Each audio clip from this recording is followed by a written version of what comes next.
I'm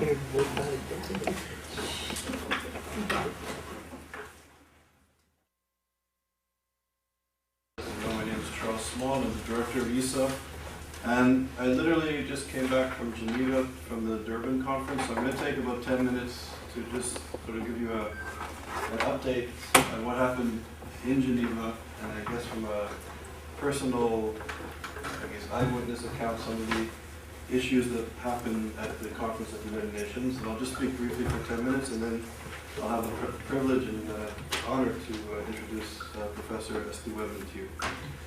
So basically, the Durban process, as it's called, as you know, it's a major international United Nations conference dealing with issues of racism and other forms of discrimination.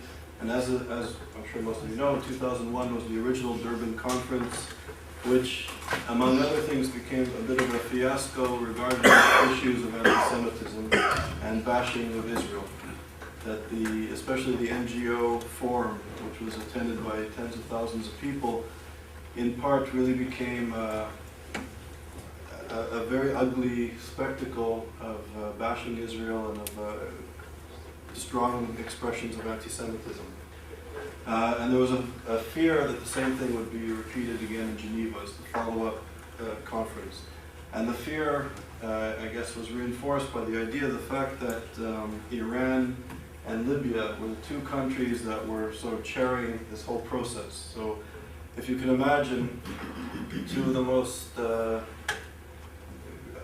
greatest human rights violators in the world were actually in charge of this whole conference and process and the proceedings.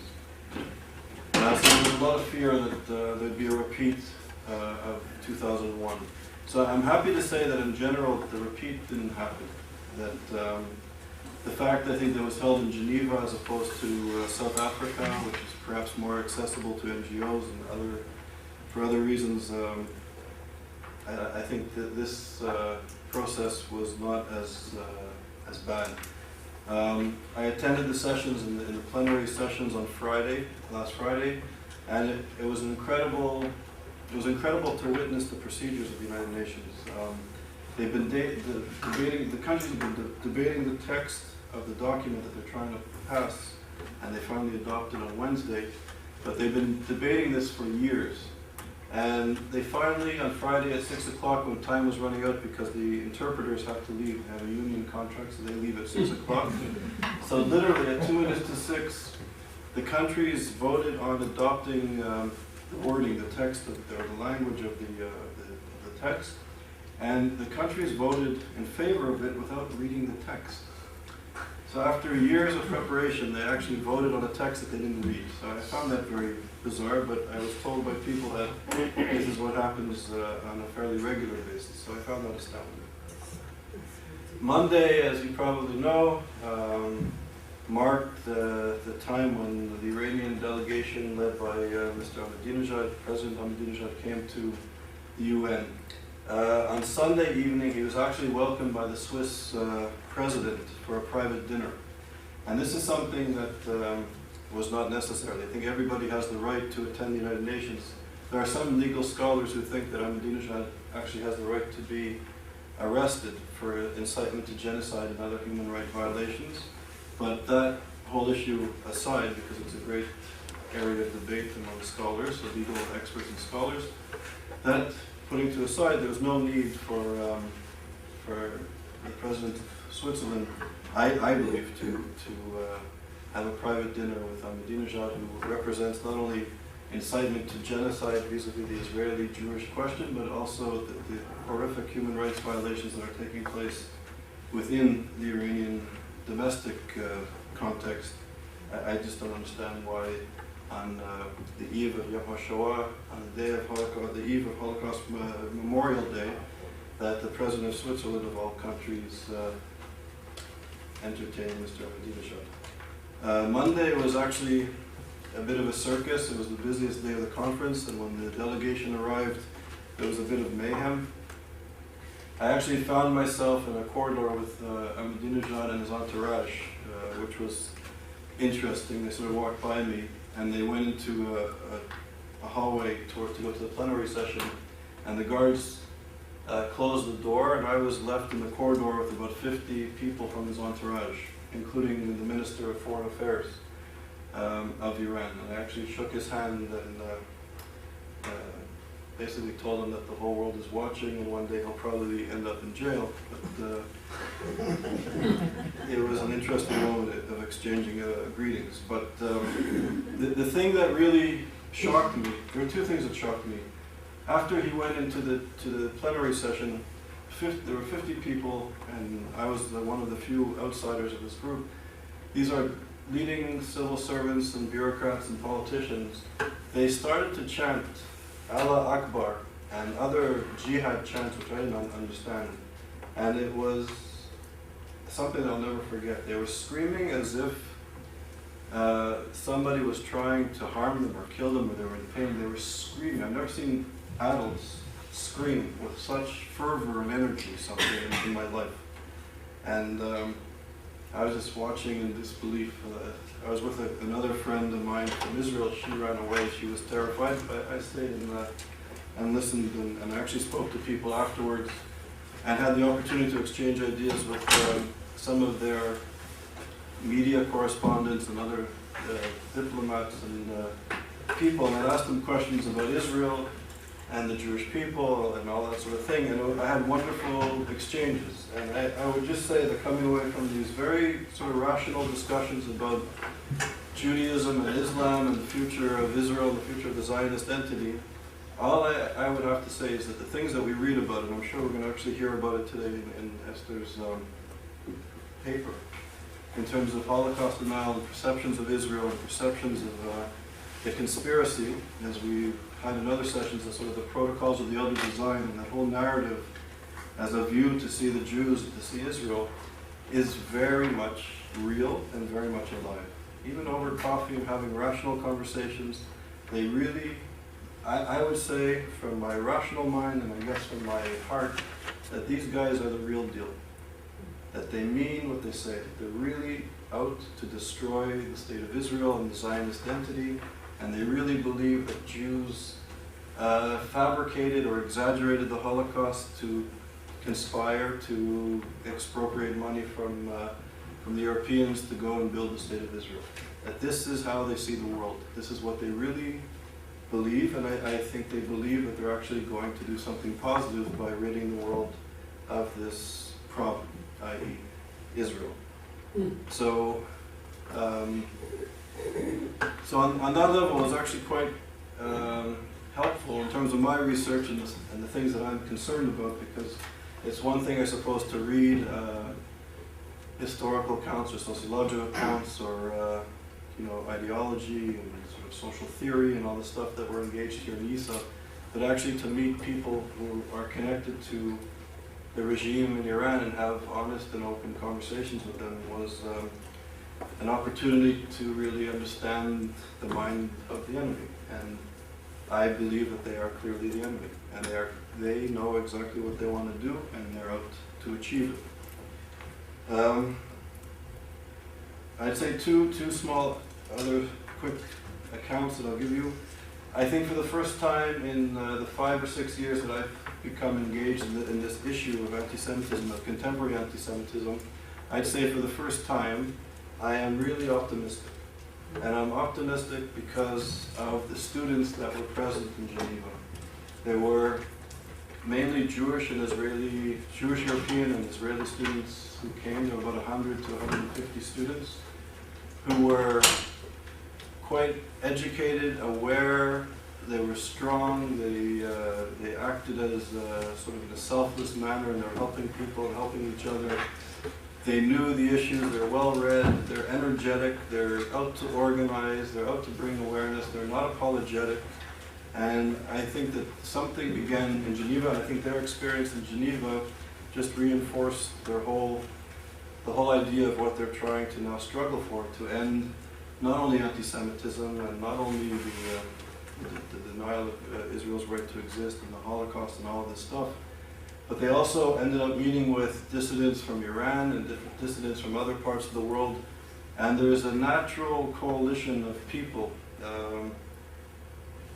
of all sorts of backgrounds that are now very much working together, or starting to work together on this extraordinarily radical form of Islam. And it was really wonderful to see. I also had meetings with people from the Organization of the Islamic Countries, mainly from Africa, and they are also extraordinarily concerned about the rise of radical Islam and Iran and the mess in the Middle East and how it's beginning to affect their societies. And I think there's all sorts of natural coalitions that are beginning, maybe percolating, to emerge. And I think for the first time, I'm optimistic. I think there's hope that's beginning to develop to confront this social movement, which is very dangerous. And not just dangerous to Israel and Jews, but dangerous, perhaps most dangerous of all, to the people that this movement, their fellow citizens and the people that they dwell next to, the people they go to mosques with, the people that they work with, that the pressures that moderate, average, everyday people are under is increasing, and I think they're the ones who suffer the most. So this was good. I spoke on the day of Yom HaShoah inside the UN on a panel.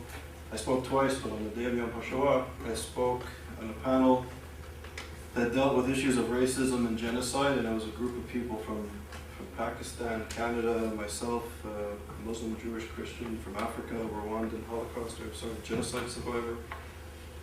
And when I spoke, there was a lot of Iranians in the room. Actually, they came to hear me apparently.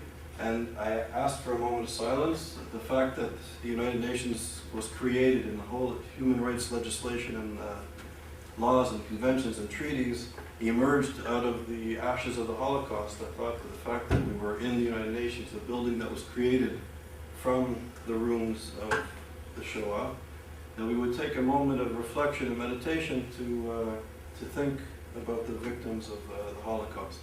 And I asked for everybody to stand and to have a moment of silence. So of course, I kind of knew this, the Iranians in the room, and there was also people from the Terracotta, the small Jewish sect of people from Terracotta. There was two people from this group that were also there.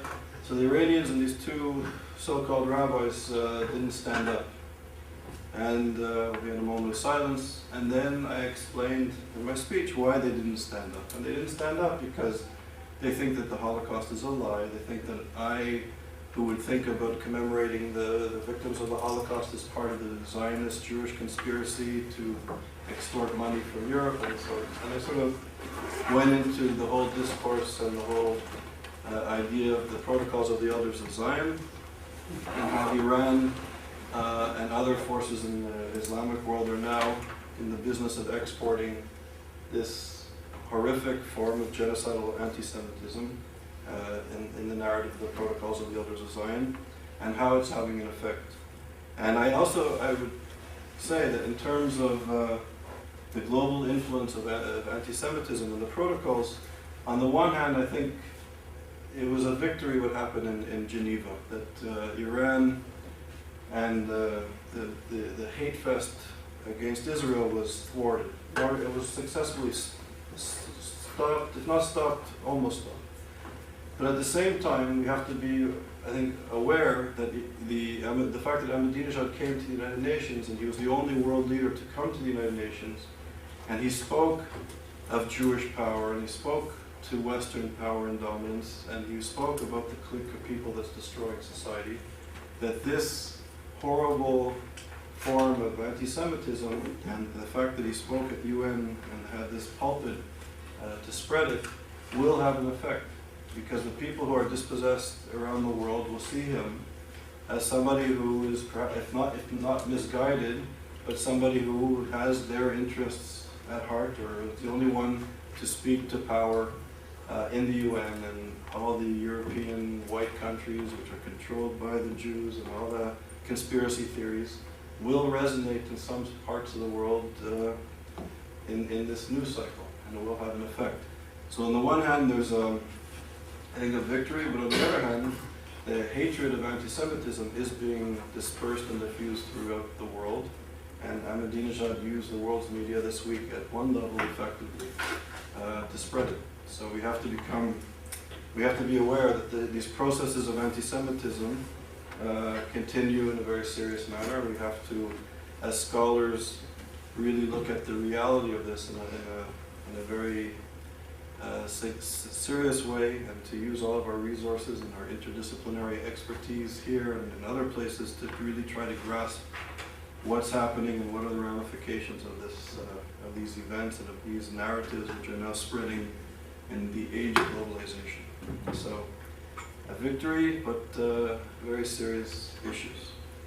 So, on that note, and I guess in a very strongly connected way, we're very privileged to have Professor Esther Webman here today. She's going to speak about continuity and change in the Arab Holocaust Discourse. Currently, Professor Webman is the acting director of the Stephen Roth Institute for the Study of Contemporary Anti-Semitism and Racism at Tel Aviv University. And as most of you probably know, there's, I guess, 4 institutes dealing with anti-Semitism in the world. We're the newest and smallest, and then there's the Technical University of Berlin, and there's the Vidal Sassoon Center at Hebrew University, and the one at Tel Aviv University.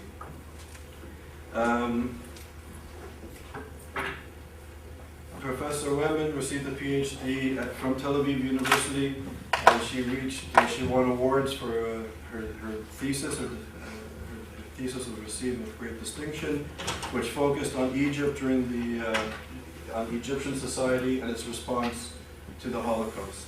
She has many publications, and the most recent is entitled, it's a book entitled From Empathy to Denial, Arab Response to the Holocaust, which was written with Professor Meir of Litvak, also of Tel Aviv University. So, welcome, and it's an honor to be here.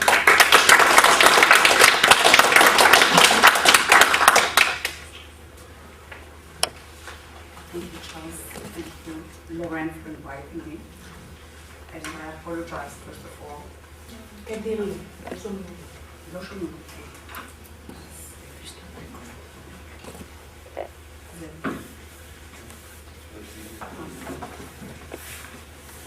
no microphone here. Sorry, but I got sick apparently from the hectic week that we always have on the occasion of Holocaust Memorial Day, and it's run from one place to the other.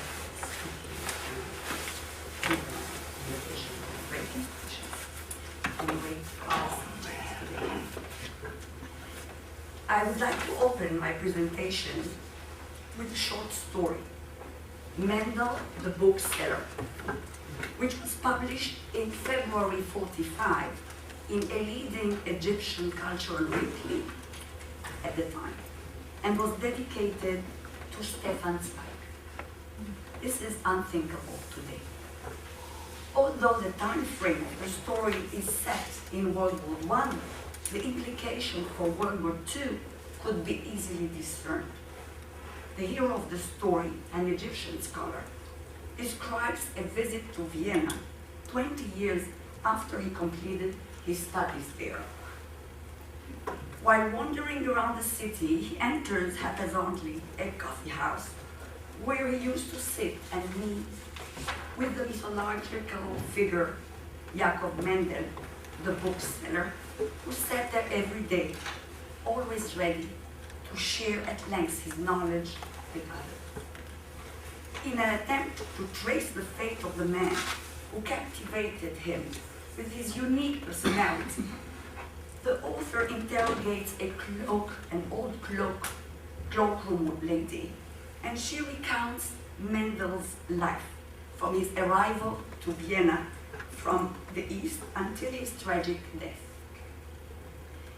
She tells the scholars that with the outbreak of war, 2 unidentified soldiers, but unmistakably Germans, according to how he presents them, burst into the coffee house and took him away, and he went missing for 2 years. Due to complaint letters that he sent to publishers in France and Britain for not receiving a book or a periodical on time, he was suspected of maintaining contacts with the enemy and thus taken to a concentration camp. Upon his arrest, it was discovered that he never bothered to arrange his permanent Austrian nationality papers. It is unclear what happened to him in the camps at the author, although, and I quote, "The world had witnessed lately the horrors of the war." After his release, Mendel never returned to his former self, and his physical and mental situation had badly deteriorated, the old lady said. He became strange and repulsive. A few days later, he stormed into the place again, bewildered and agitated, and on that night, he died. But Mendel left behind a small book that the lady had kept, although she does not read and write. She showed the book to the narrator, and he identifies it as a prayer book. Filled with remorse for forgetting about Mendel all those years, he praises her and asks her to preserve the book because our friend Mendel would have been happy to know that at least one person from the thousands of those who enjoyed his kindness still remembers him. Another Egyptian literary monthly a year later published a short essay by Egyptian renowned author Hussein, describing a trip by boat from Alexandria to Beirut via Haifa. On the boat, he met displaced Jews on their way to Palestine.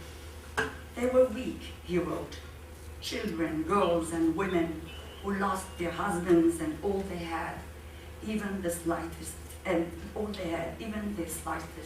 hope.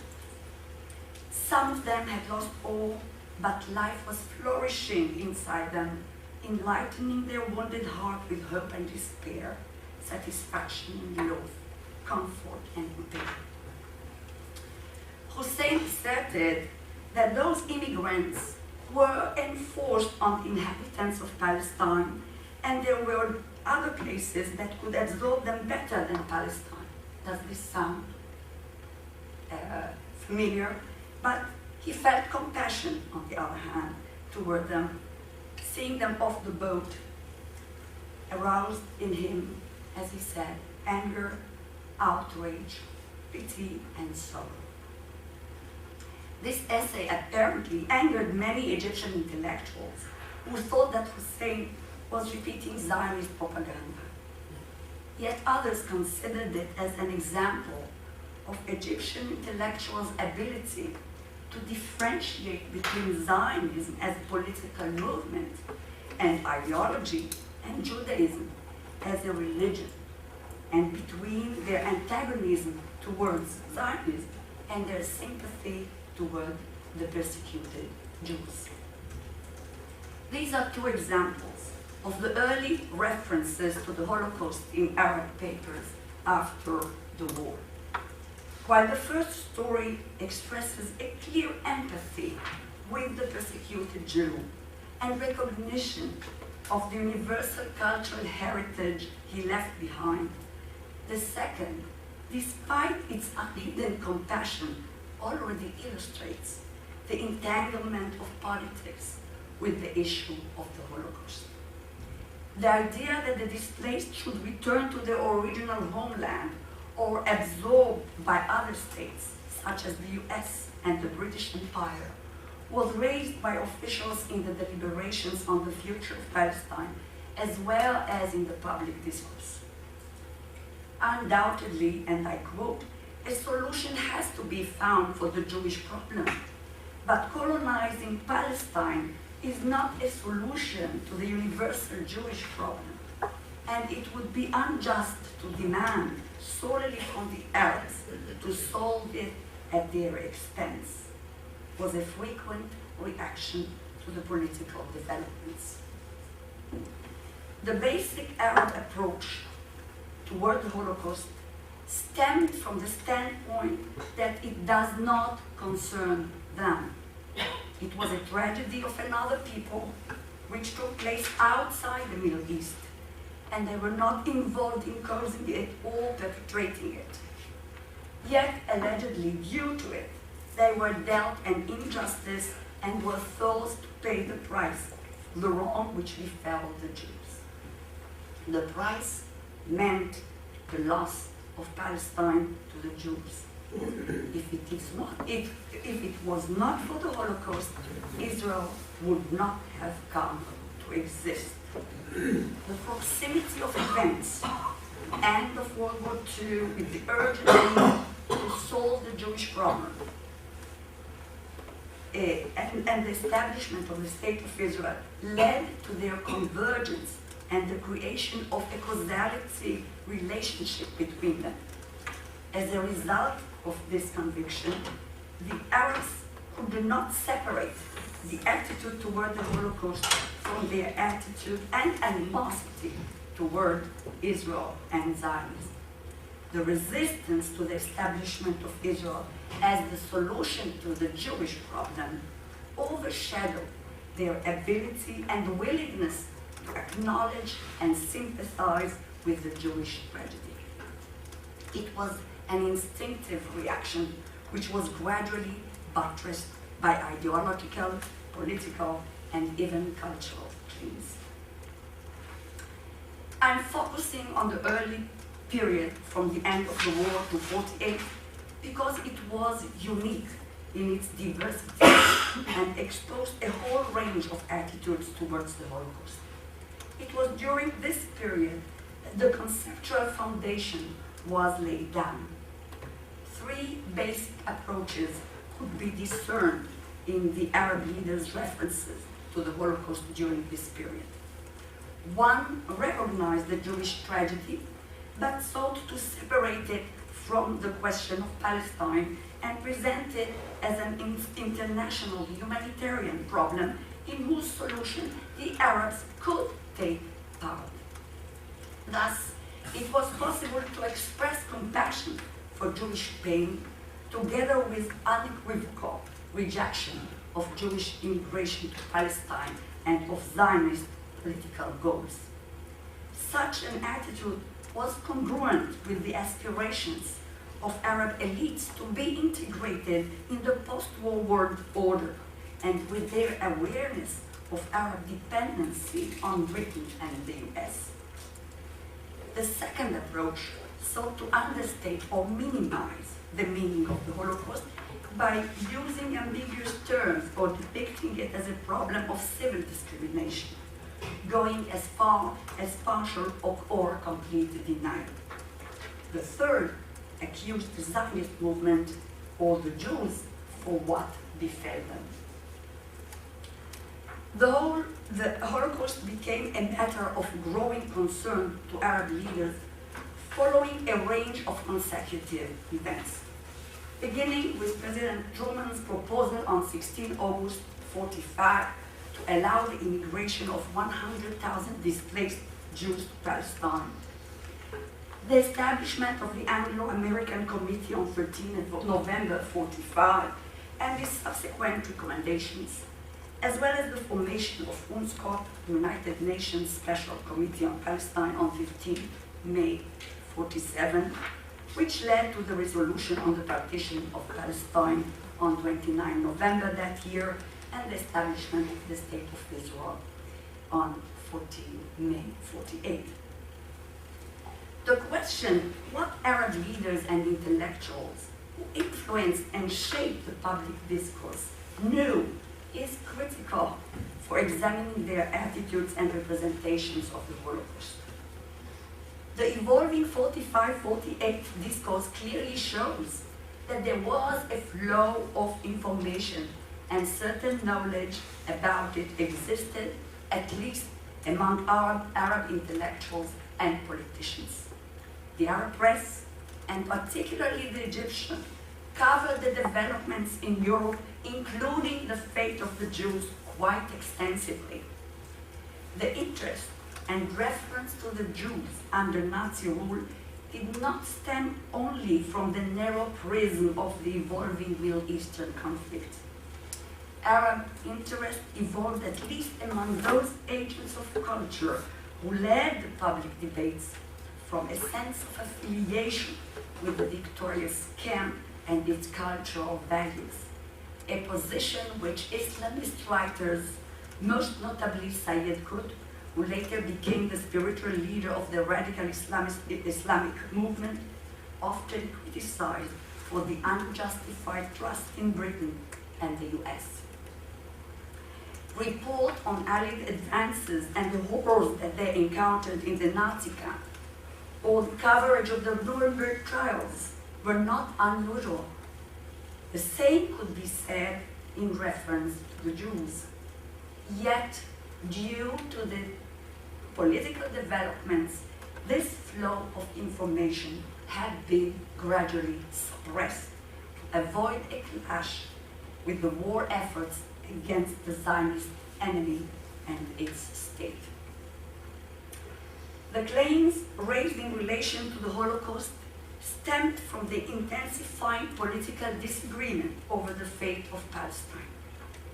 They were a reaction to the unfolding reality, perceived as a violation of an existential, a cosmic order, and as a result of Zionist Western cooperation and a plot against the Arabs and Islam. They attempted at maneuvering between acknowledgement of the Holocaust and the undeniable information about it, pushed them aside. This is obvious in the official as well as in public discourses, which strived as much as possible to separate the solution of the Jewish problem, epitomized in the need to settle displaced survivors, and the Palestine problem. Once the linkage between the two problems was made in the recommendation of the Anglo-American Committee and the subsequent UN committees and resolution, discourse shifted toward blurring the meaning of the Holocaust, ignoring it, and shaking off any recognition of its human aspects. In its reaction to UNSCOR's recommendation, published on 31st August 47, calling for the partition of Palestine into two states, a Jewish and an Arab, the Arab public debate ceased to express any compassion for past Jewish suffering, making only few allusions to the past Jewish harmonious life with the Arabs. 2 points assumed ever-growing importance: the accusation of inflating the scope of the persecution of the Jews in Europe by Zionism to justify the claim over Palestine and extort the world's conscience, and the argument that the Jewish state would not provide security to the Jews in general and Middle Eastern Jewry in particular. The recommendation was seen as a further violation of the principles of justice and legitimate right, and a mark of disgrace on the forehead of human justice. Could the world, which fought the Nazi tyranny and founded the United Nations, agree to the results of that awful partition, wondered our writers. Another emerging theme was the equation of Zionism with Nazism, ideology, aspirations, and praxis. A leading liberal Islamic thinker who was a harsh critic of Nazism before and during the war made a systematic effort to equate Zionism with Nazism. The Jews, he said, were among the first victims of the gangs famous for their brown shirts. And the irony of history is that this type of gang regime had disappeared from Germany and all other parts of the world, except Palestine among the Jews. He also pointed to the similar Nazi and Zionist desire for world domination and warned the Zionists that they might end up as the Nazis. The struggle against Zionism became a major component in the public discourse of all ideological trends and an integral part of national identity and commitment for national liberation. Arab intellectuals perceived the need to confront Zionism as an existential challenge. The debate over the Zionist movement, its ideology, its political ambition, and its nature focused on the allegedly racist aspects of the Zionist ideology, which reflect Nazism and fascism. The need to find a national home for the Jews were compared to the Nazi call to persecute the Jews, and the Middle East was described as the living space in the Zionist ideology, which corresponds to East and Southeast Europe in Hitler's view. Zionists control the financial and economic markets as well as the world media, it had been claimed, and therefore they pose a political and economic threat for all Arab countries. I'm afraid, concluded one writer, that Hitler was the Jews' disciple who learned racism from them. This representation of Zionism radicalized on the eve of the establishment of Israel. It was described as the heir of Nazism, exceeding Nazi chauvinism in its zealous nationalism. The purported belief in the notion of the chosen people, designated by God to rule other peoples, which reflect the superiority of the Jewish race and its ambition to control the world, was also compared to the Aryan race's superiority complex and Nazi ambitions. Therefore, according to this logic, the clash between them was inevitable. Another motif that emerged already before the end of the war and became more prominent after the war in Palestine was the equation between the fate of the Jews and that of the Palestinians, thereby minimizing the scope of the Holocaust and transforming its victims into criminals equal to or worse than the Nazis. Imposing a Jewish state on Palestine exceeds in its tyranny and aggression the greatest crimes carried out by the Axis states. An Al-Aram editorial wondered if anyone could imagine a time in which the Jews, who had been subjected for generations to harshest oppressions and tyrannies, would do the same to others. The Zionist efforts to dislodge people from their homes and disperse them constitute the same disaster which the Jews had experienced. In the coming years, all the themes which were identified in this early period were developed and came to typify the Arab representation of the Holocaust.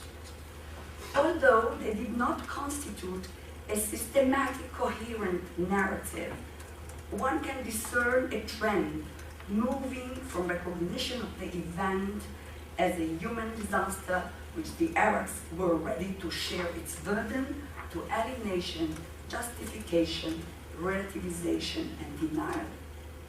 Arab preoccupation with the Holocaust focused on its political ramifications and hence instilled the notion that Arabs had to bear the brunt of deeds perpetrated in Europe by Europeans, causing what they considered as an even greater disaster. The diversity of voices was substituted by tendentious discourse that increasingly utilized the Holocaust as a tool in the rhetoric against Israel and Zionism. In the course of my work with Dr. Meir Litvak, we have discerned several major themes.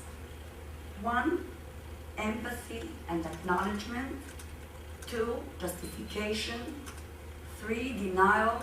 4, alleged collaboration between Zionism and Nazism in the extermination of European Jews. Equation between Nazism and Zionism and between Israeli policy toward the Palestinians and Nazi policies toward the Jews. Relativization, inversion of victim-perpetrator dichotomy, and the representation of the Palestinians as the real victims of the Holocaust. I want to show you now few caricatures on the Holocaust, and which show some of these things.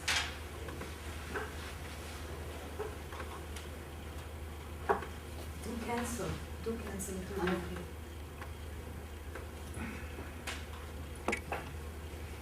Okay. I must say that till the early 90s, there were rarely caricatures about the Holocaust.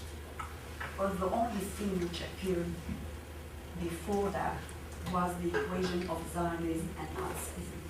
Here I have a collection from later year because they were easier to,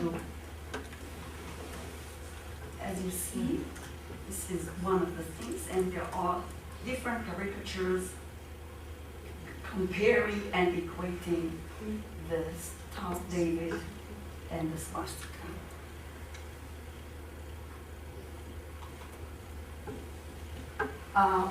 This is a Jordanian newspaper from 2003, as you see, and this is Gaza. And in the caption, there is the Gaza Strip, or the not even concentration camp, but the annihilation camp, is the Israeli annihilation camp.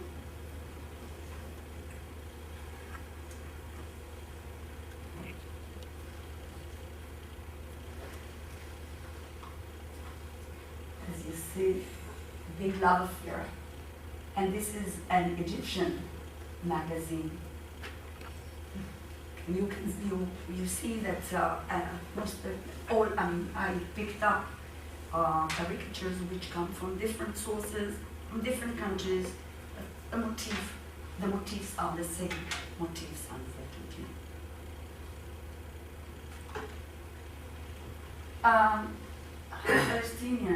I'm Palestinian, you see this thing.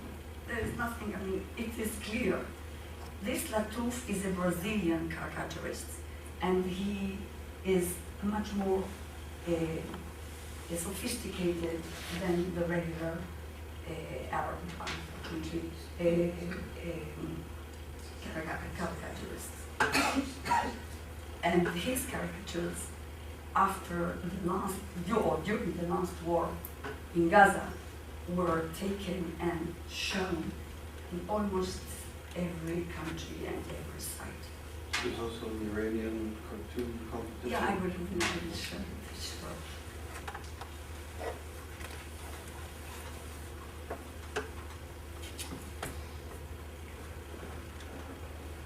Yeah, he just mentioned the Iranian cartoon competition. It was declared just after the Muhammad, if you remember the crisis after the Muhammad, the Danish caricatures or cartoons about Muhammad. Ahmadinejad's response was to have a contest on the Holocaust, and this was the first prize. I think there is nothing to explain here. It was a Moroccan young fellow who won this prize. Apparently, there were more than 1,000 submissions for the contest, and I will show you a couple of them. After the contest, they had in Tehran 2 weeks an exhibit of 200 of those caricatures. This was another one, as you see.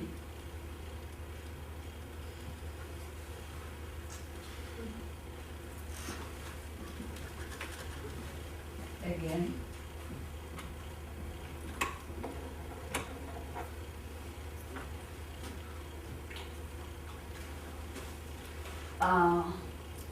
Al-Hayat is one of the most liberal papers in the Arab world. It is published originally in Lebanon, but it is published in London today.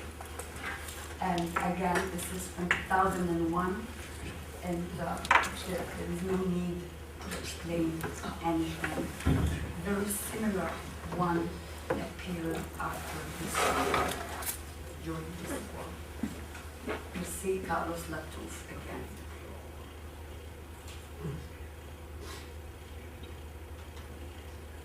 This is another one. This is very interesting. It's published in a site which was somehow identified with Hezbollah. And as you see, we're talking about 6 million Jews murdered in cold blood. Well, we never get over it. And this is, of course, on the American media on both sides. On the other hand, 6 million Palestinians ethnically cleaned, dispossessed, murdered, and humiliated. Well, get over it. And again, this theme reappeared during this war, again by Carlos Latouf, never again and over again.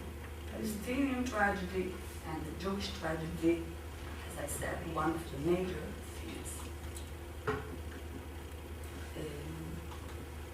Perhaps only the last one by Latouf,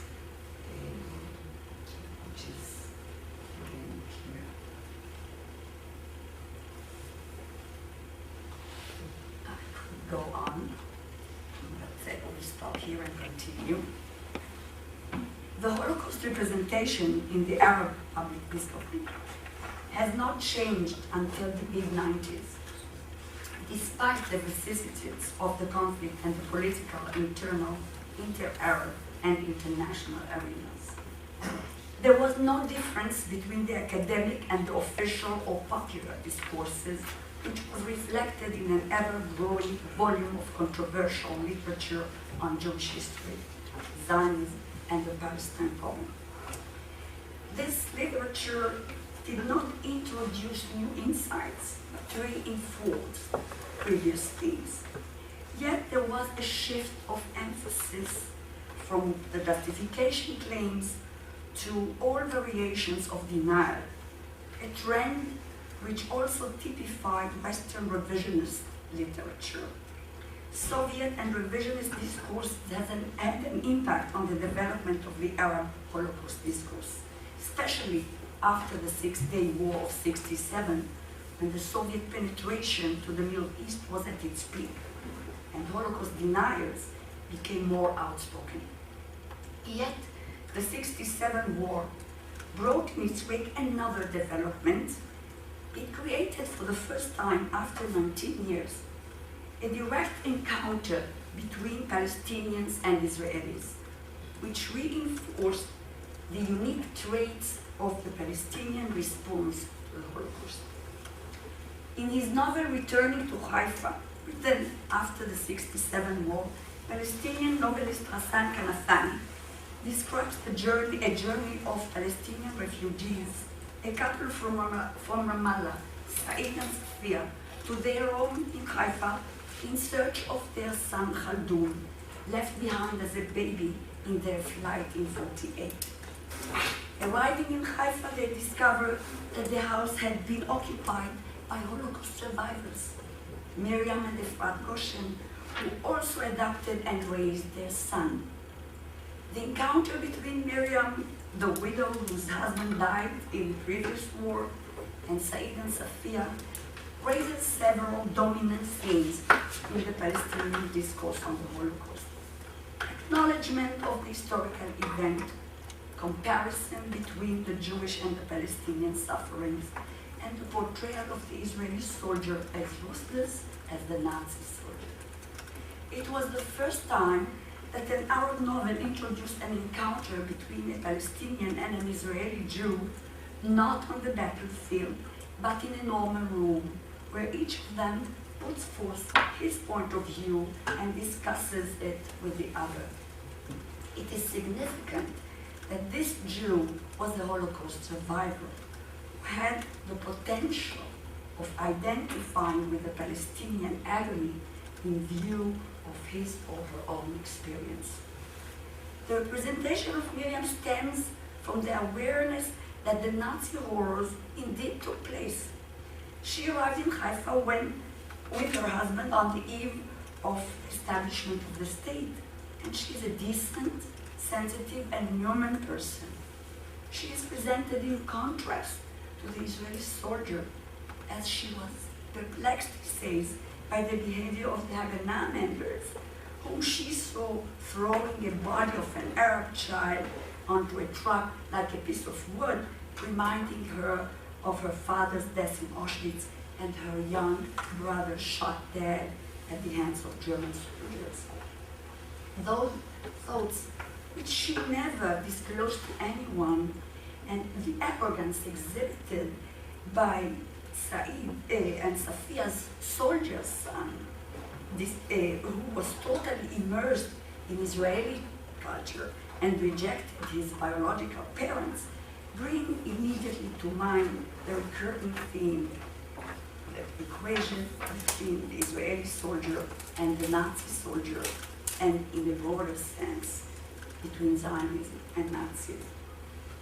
This equation was stressed after the '67 war with the Israeli occupation of Gaza and the West Bank, and the shift in Israel image from an underdog to a Goliath. The Soviet propaganda, the European left's criticism of Israel, and the UN 75 resolution defining Zionism as a kind of racism intensified the use of this motif for the legitimization of Israel and Zionism. Israel and Zionism were accused of ignoring the Palestinian tragedy, despite what befell the Jews in the Nazi era. They were expected to be more sensitive to the suffering of others, since they themselves were subjected to horrible sufferings, and the Nazi persecutions in Europe were said to be exploited for the justification of and the persecution of another people.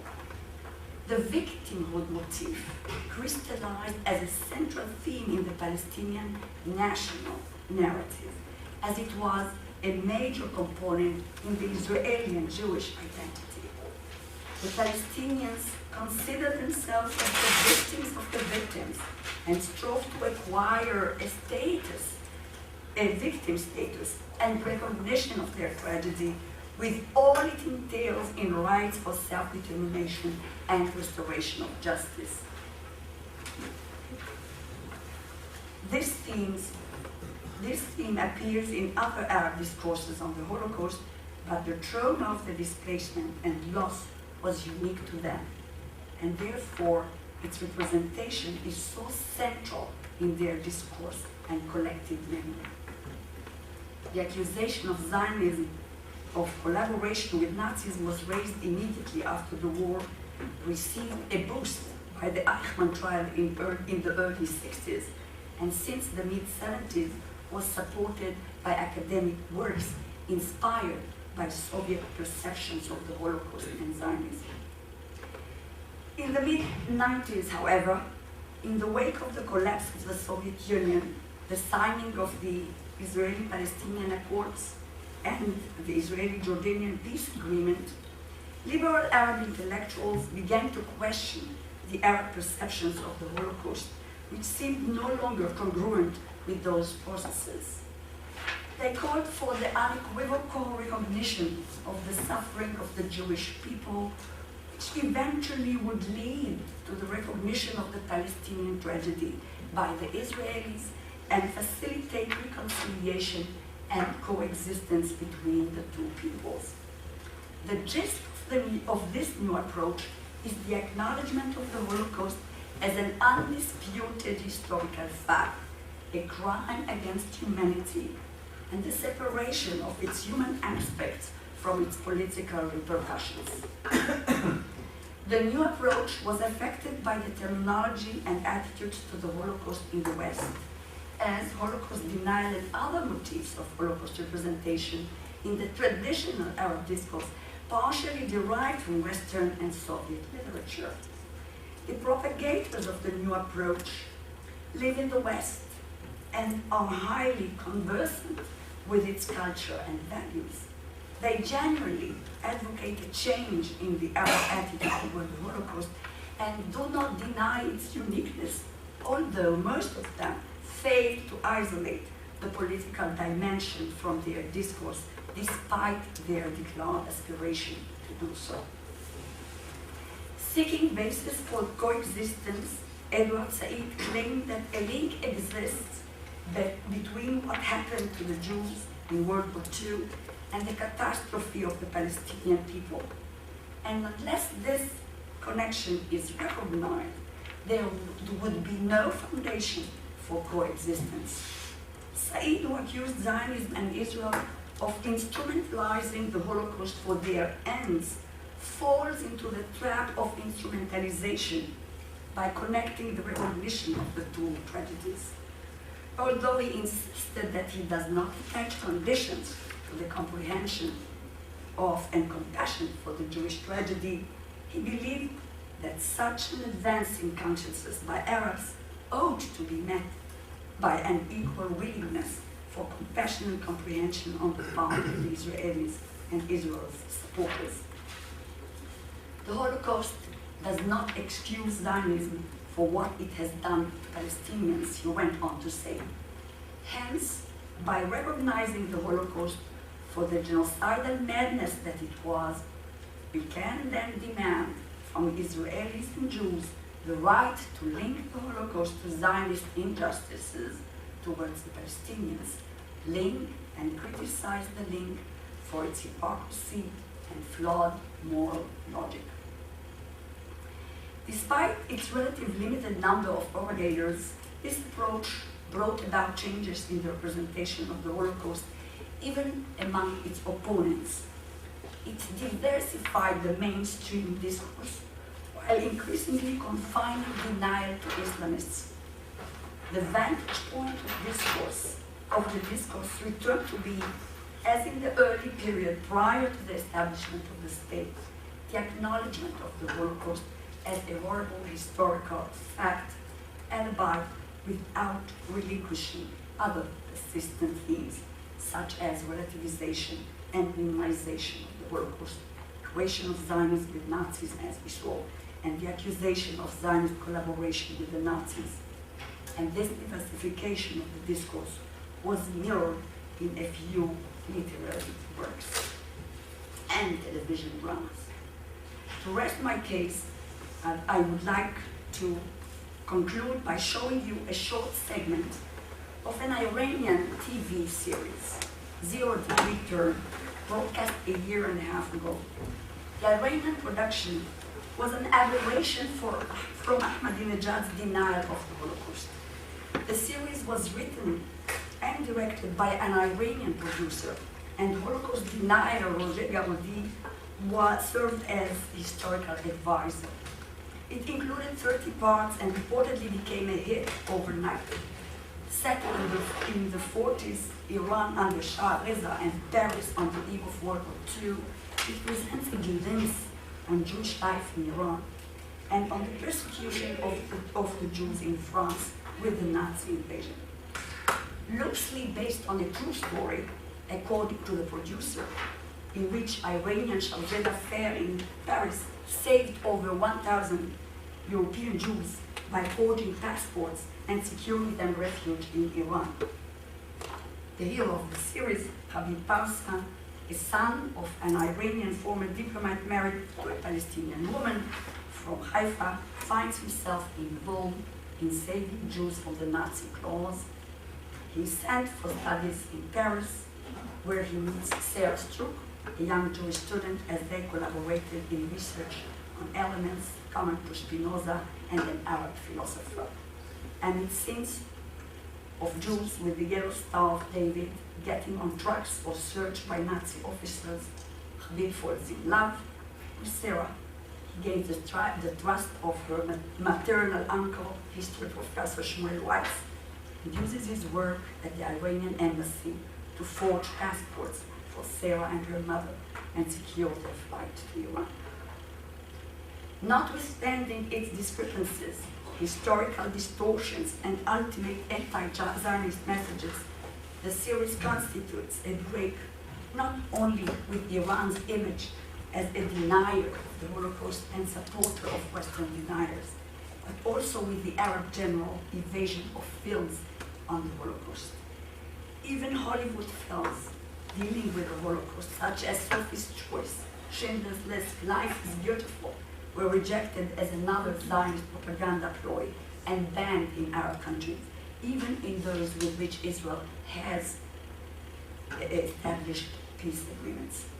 The recognition of the realities of the Holocaust in the Iranian drama does not excuse Zionism for what it has done to Palestinians and does not give Israelis a blank check to abuse them, as Edward said it will.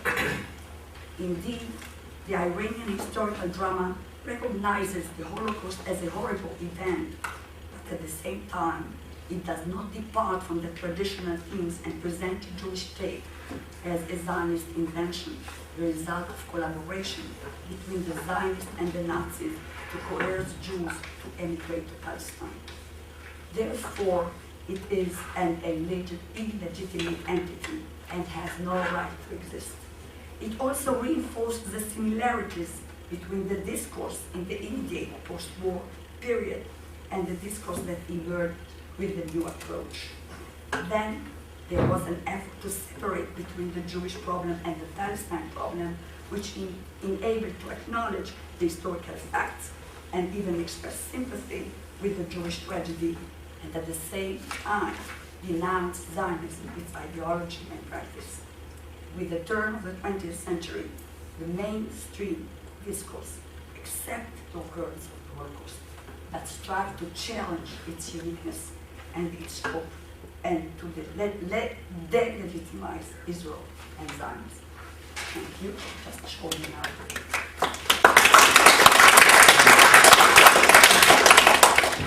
I lost it.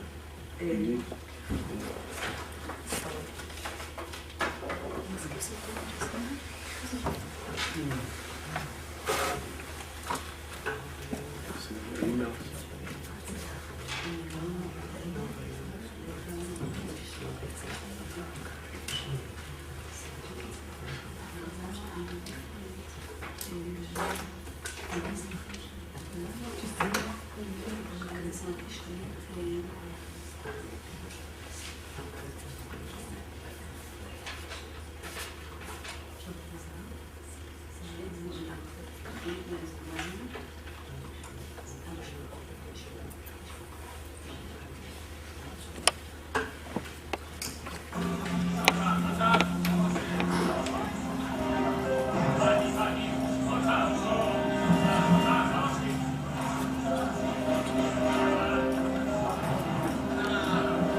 کردم تا بهار برگشتی وطنه. یه چند روزی به تخت افتاد. سارا مادرش کجا؟ خونه یکی از دوستان غیر یهودی پنهان شدن. منم جهت برداشتن یه سری مدارک اومدم اینجا. خانم پروفسور، من برای شما و خانواده‌تون خبر خوبی یا بهتر از اینجا بریم. نازی‌ها دارن خونه ها رو برای شناسایی و فرستادن یهودی‌ها به اردوگاه کار اجباری میگردن. بریم.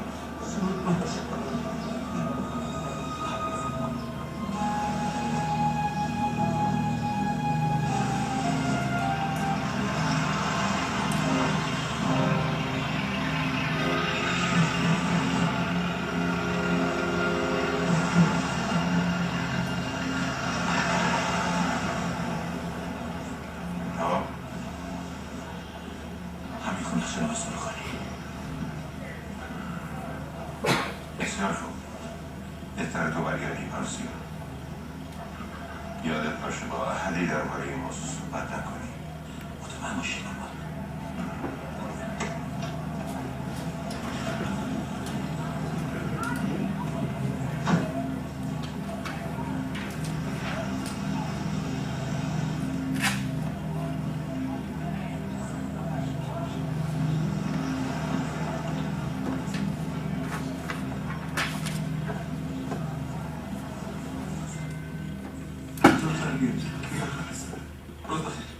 روز بخیر.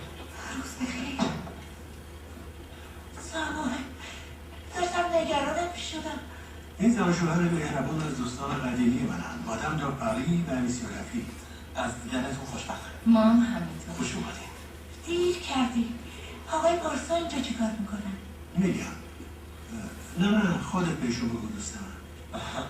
خب من چند تا گذرنامه ایرانی براتون فراهم کردم تا بتونید همراه اون دسته از اتباع یهودی ایرانی که امروز و فردا عازم ایران هستن پاریس رو ترک کنید. فکر میکنم دیگه بهتر از این نمیشه. نمیدونم چطور تشکر کنم، اما ما که در ایران کسی رو نمیشناسیم. جای نگرانی نیست. به محض ورود همراه این نامه و نشانی که روی پاکت قید شده برید پیش خانواده من. اونا ترتیب اقامتتون براتون می‌چینن. من میرم ماشین آماده کنم. ضمن دوست قدیمی مشیمنوین هم اونجا اقامت داره. از کمک به شما دریغ نخواهد کرد. طوری حرف میزنه انگار نمیخوای با ما بیاد. دوری از شما سخت راشه. با این حرف بهتره من همینجا بمونم.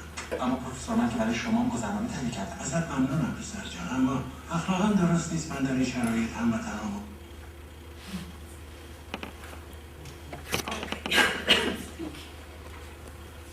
Okay, so Esther's agreed to take some questions. Questions with the paper. Where was it filmed? In Budapest, partly in Budapest, partly in Paris. Oh, Professor Hyman. How was that television show received? It's an interesting spin Right. because it adds also to the Zionist distortion of history, because in fact this notion of 1,000 Jews saved by, we don't know this. I'm a scholar of Holocaust. Yeah. So and it doesn't matter whether it's true or not. It's just how it's understood.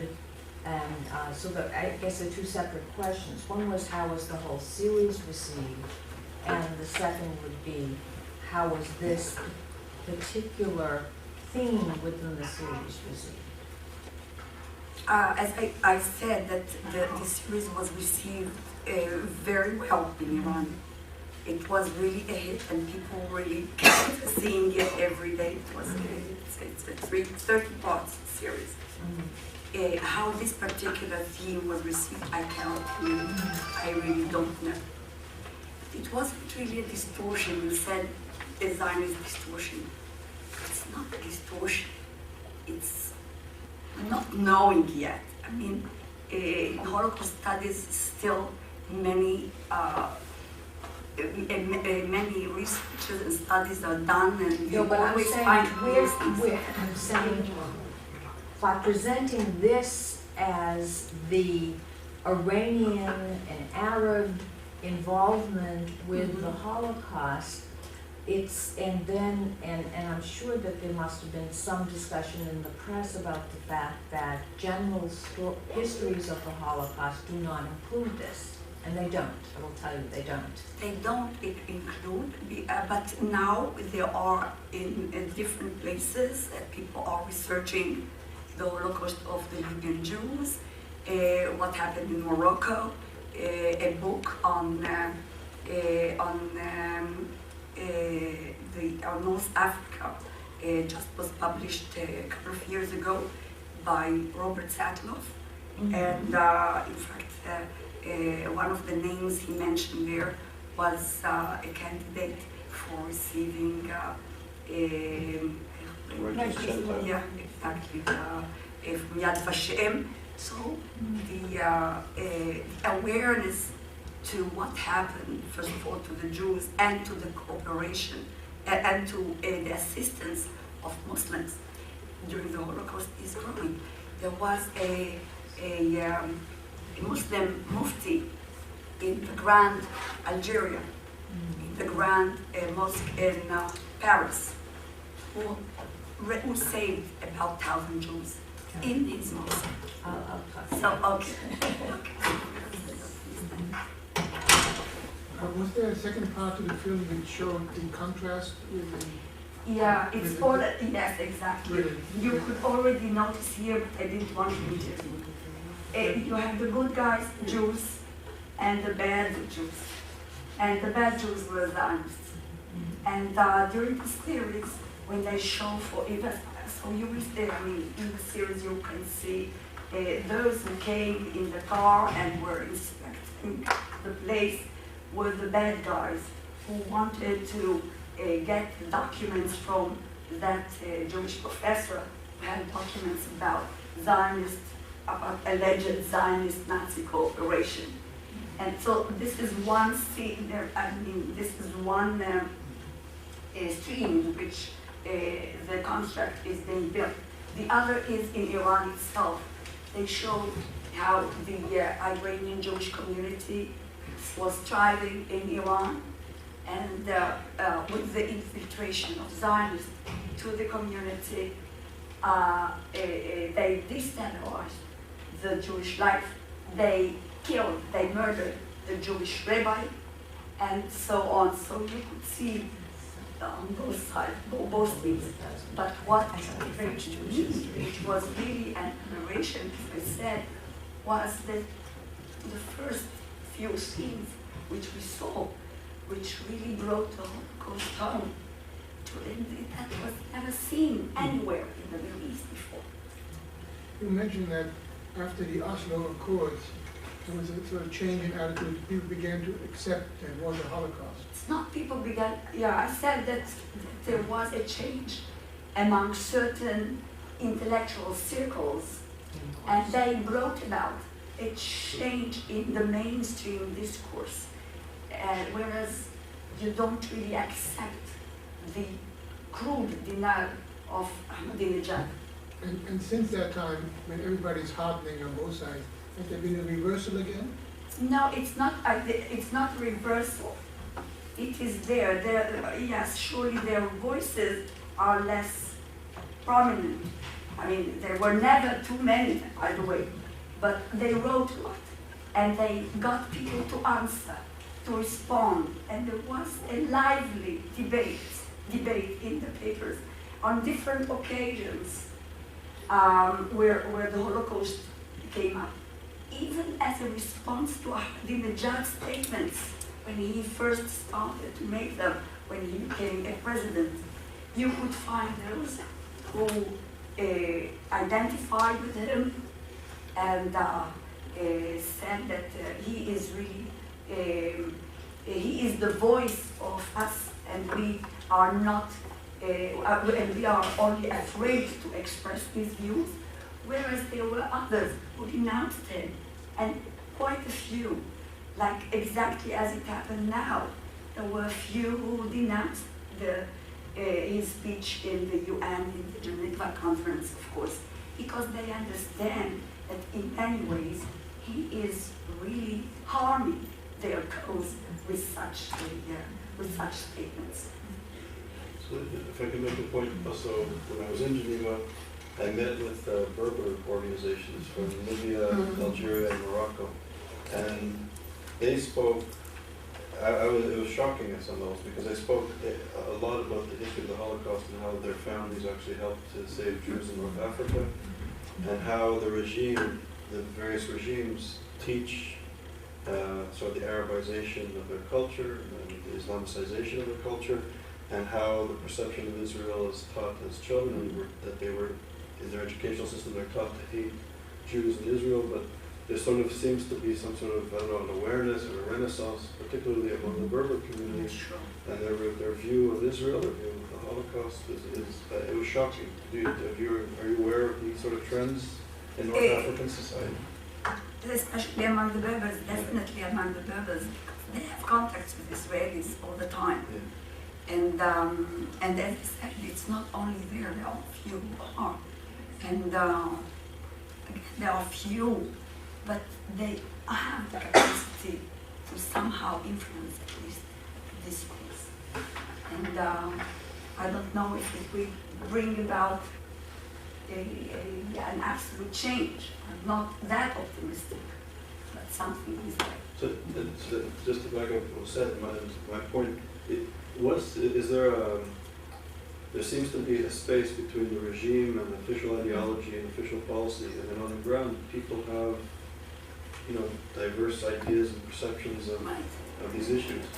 So, can you gauge how, there's the official line, which we know about, and No, there's no, you cannot talk about an official line. There is no official line.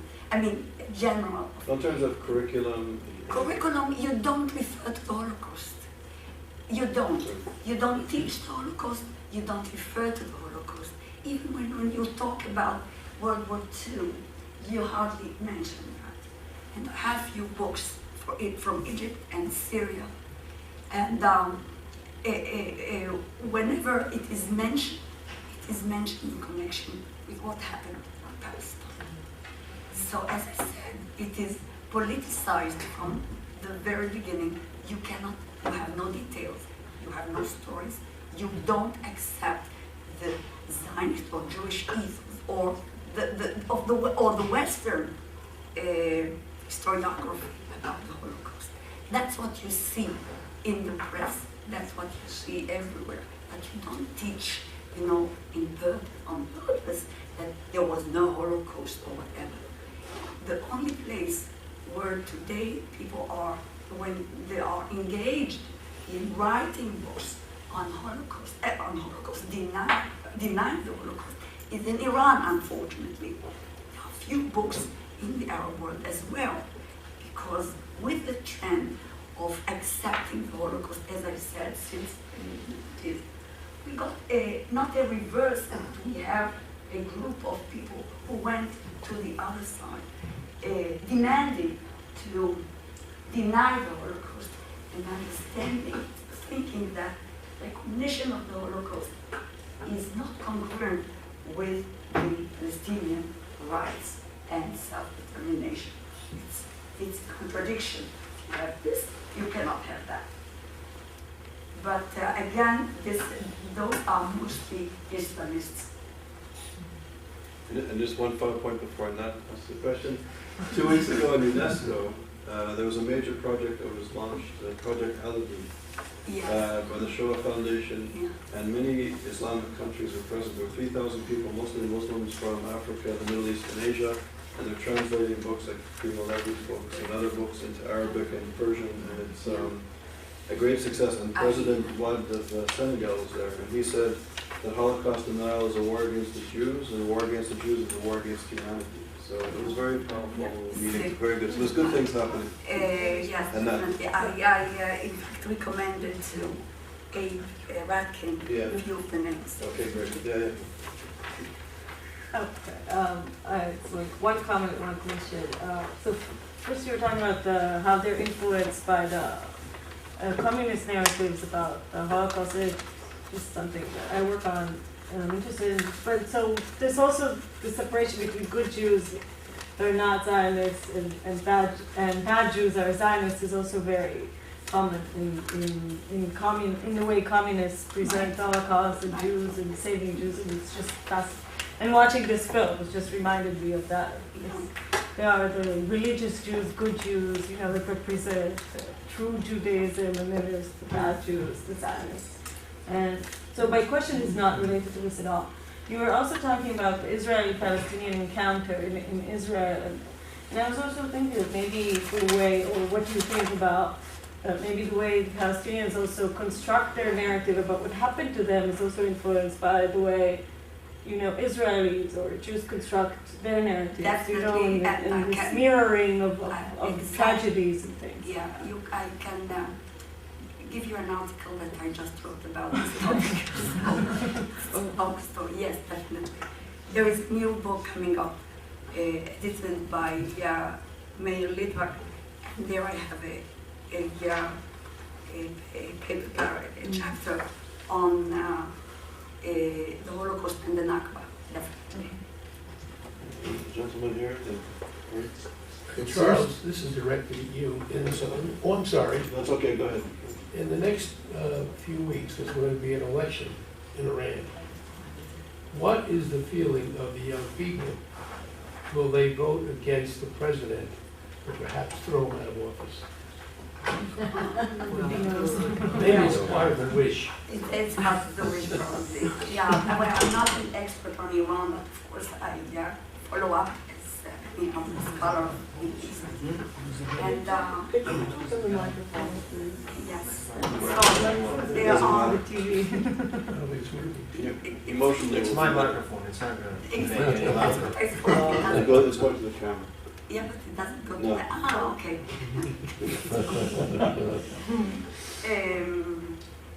There are those Iranian youth who will not like Ahmadinejad. And there are not few, there are quite a lot. Yeah, but nobody knows, and apparently the support of the Khamenei and the council of experts are more conservative will probably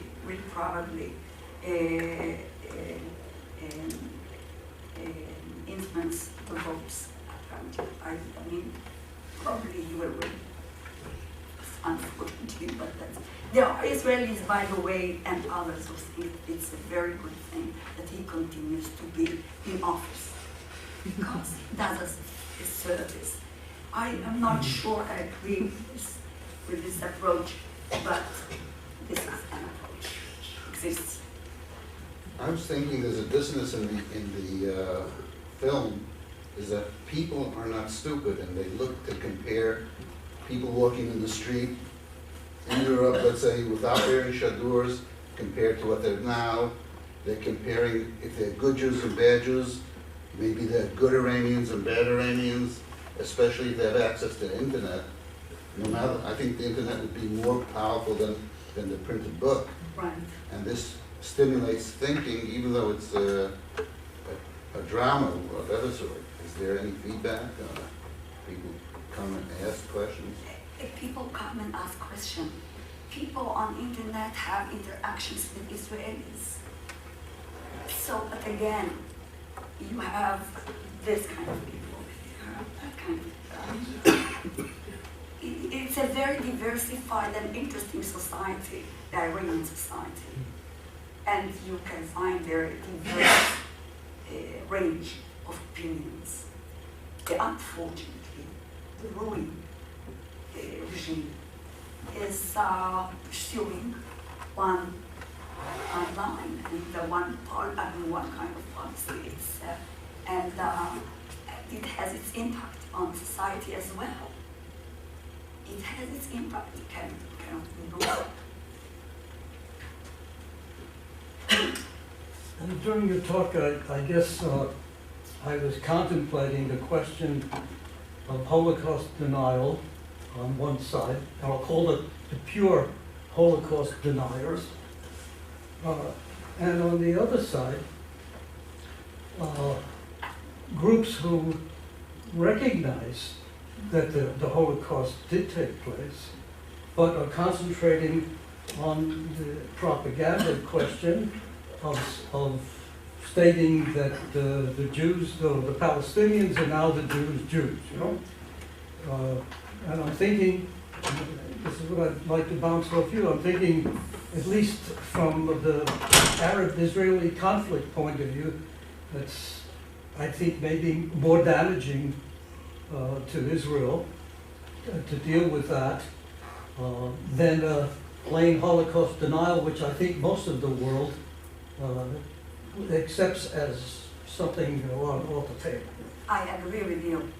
And as a matter of fact, this was a major theme in the reaction to the recent Israeli operation in Gaza. And it's not only Arabs who used the equation of the Palestinian tragedy as we saw it with the Holocaust, and using Holocaust metaphors to describe what happened there and what's happening in Gaza or the West Bank, America. And you are definitely right. This European, even Europeans accept. They don't see it as we see it, as anti-Semitic or anything wrong. And we have to really take this into consideration. I have a related question. So one of the possible responses to the Holocaust is, well, the Jews deserved it, because they're so bad. So in the current equating Israel with the Nazis, is part of that. Do you see much of, well, Israel's just like the Nazis, so they deserve what happened to them in the Holocaust? They will. No. This is really to make a kind of. So sort of backwards. Yes. So No. backwards. But it's as I mentioned, what I said. The end of Israel or the fate of Israel will be like that of the Nazis, because this is the fate of tyrants.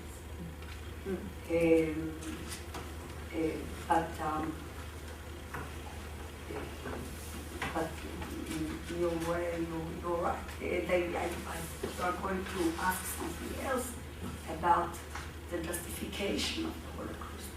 And the justification of the Holocaust was not necessarily connected with Jews or Israelis being Nazis, but Jews as being corrupt, Jews as being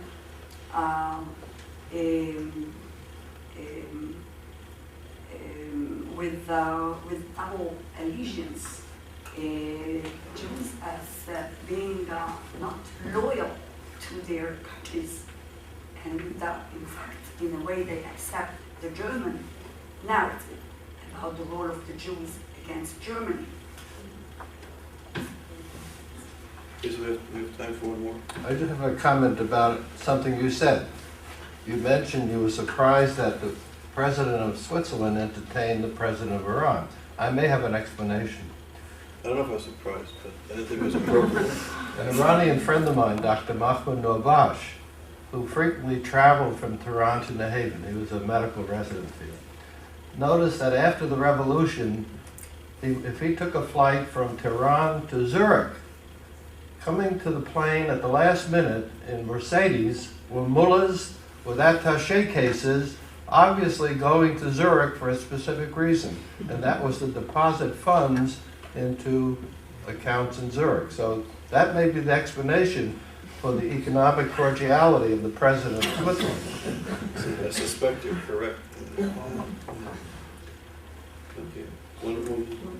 Do you see any relationship between those who accept the fact of the Holocaust versus those who do not, and those who still believe in a two-state solution, and those who believe in a one-state solution, which means the end of Israel? Not really. Don't see any relationship. No, not really. Among those who propagate the idea of the one-state solution was, for instance, Azim Shara, the Israeli MK, is now in somewhere he was in Geneva. Okay. He never denied the Holocaust. On the contrary, he wrote about it. I think he wrote the first piece ever on Arab representation of the Holocaust. So, and he criticized, in fact, the denial of the Holocaust by the Arabs and tried to explain it.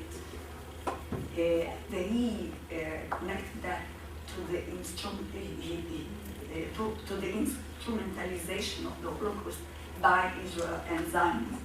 And he saw Arab reaction as a reaction to this instrumentalization.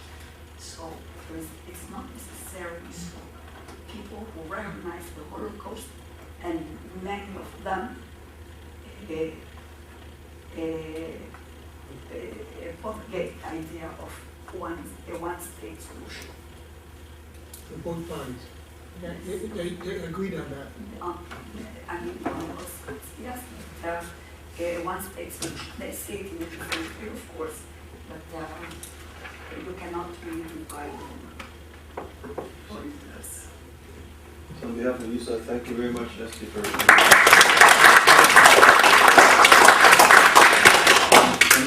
a quick announcement. Today was the last seminar, so the seminar series for the academic year is finished. So we don't see some of you. I hope you have a good summer, and the seminar series will pick up again in September. We have a big conference coming up on next Tuesday, the 28th of April. It's entitled The Psychological Impact of the Threat of Contemporary Genocidal Anti-Semitism, From Denial and Paralysis to Understanding the Challenge. And it's going to be a very interesting symposium, full-day conference with leading scholars of psychology and psychiatry trying to look at the impact of contemporary anti-Semitism and responses or lack of responses to it. So it should be a good day. It starts at 10:30 a.m. on Tuesday morning in LC 101. If you make it, it goes throughout the day, so if you can't be the whole day, you're very welcome to sort of come in as the day unfolds. So I hope to see you there, and have a great summer if we don't see you until September. Thank you.